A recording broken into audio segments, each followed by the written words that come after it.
Focus TV। अब हम बात करेंगे Consulate General of Sri Lanka here in Toronto, जिनका नाम है Karunarathna Paranawithana. Welcome to the show, sir. Thank you very much. So how does it feel representing such a vibrant community here in Toronto? Yes, diplomats are supposed to represent not only their respective governments, Right. but the communities as well, as you correctly pointed out. Then, as far as the Sri Lankan community is concerned here, so we have a lot of Sinhala speaking people, Tamil speaking people, and the Buddhists and the Hindus and the who believe in Islamic faith and others also. It's a multicultural community here, as well as in back home. Right. So I am proud to represent them here. Yes, it's such a wide community, a lot of cultural activities, a lot of community activities. So I have to, my office has to give the fullest cooperation to those activities. It is fairly, it is encouraging, and I am proud to do that. Yeah. Oh, that's really great. Yeah. I mean, they're very vibrant and very rich community with a very rich culture. Exactly. So, yeah. yeah. So tell me something else. How are the relationship between the two countries, like Canada and Sri Lanka? Yes, we have been maintaining this bilateral relationship for decades. Sri Lanka and Canada, as well as India, they are belongs to the Commonwealth bloc. So there is a international body called Commonwealth countries. So Sri Lanka and Canada have been playing a very vibrant and significant role in Commonwealth bloc. Then we have been maintaining good relations, and Canada always has supported Sri Lanka in its development, governance, community development.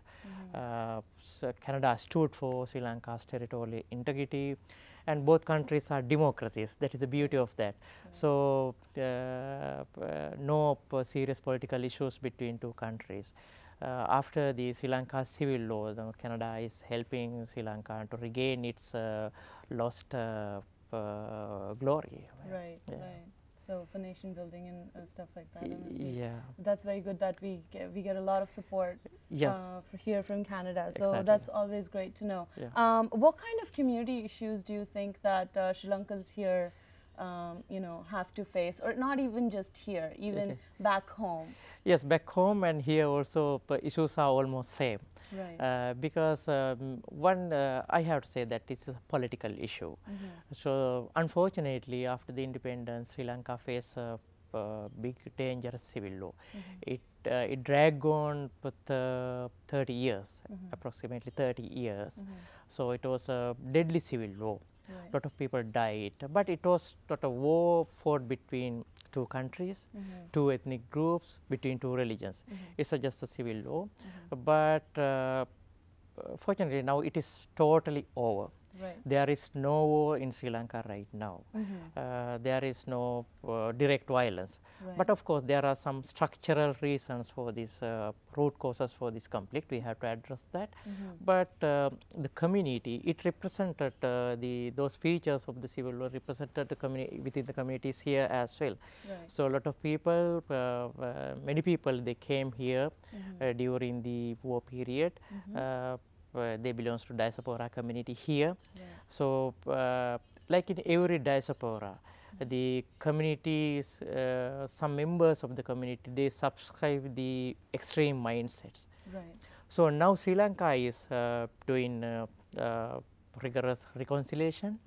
What we need today, the need of the hour is Sri Lanka needs an irrevocable reconciliation. Right. The permanent reconciliation. So then the it has to be done within the diaspora community as well. So here in Toronto, we are initiating many programs, discussions, especially in the cultural platform. Right. To gain that reconciliation, and I am proud to say that there are good responses from the from every communities. People they are now participating in the reconciliatory process. Right, right. Yeah. So I mean, it's a very important transition, like you mentioned, that this time is very crucial for Sri Lanka. Yes. And what do you see in the near future? Like, what kind of issues do you think should be addressed or will be addressed? Yes, one is now this is a post-conflict situation. In a post-conflict situation, there are so many issues. One is the resettlement. Right. The other one is the rehabilitation of in one time the army, other times the armed group who were in the other side. Right. So then some sort of land issues, and the vocational training for young people who involved in conflict and all these things. So you have to look at the environment, all this, political reforms. Yeah. Those are the serious issues we are facing right now. But Sri Lanka has been a democracy, and it will be a democracy. In a democracy, I don't think this is not a rocket science. Right. So we have our knowledge, and from the international community, there is a collective knowledge how to do that. UN system is supporting us. So I think in near future, not as long, I think within a decade, I think Sri Lanka will be a country of which is a glorious country. Right. in South Asia. Yes, yeah. A very peaceful democracy. Hopefully. Yes, I am very much optimistic about that. Okay. Yeah. So finally, just briefly, do you want to give all our viewers any message?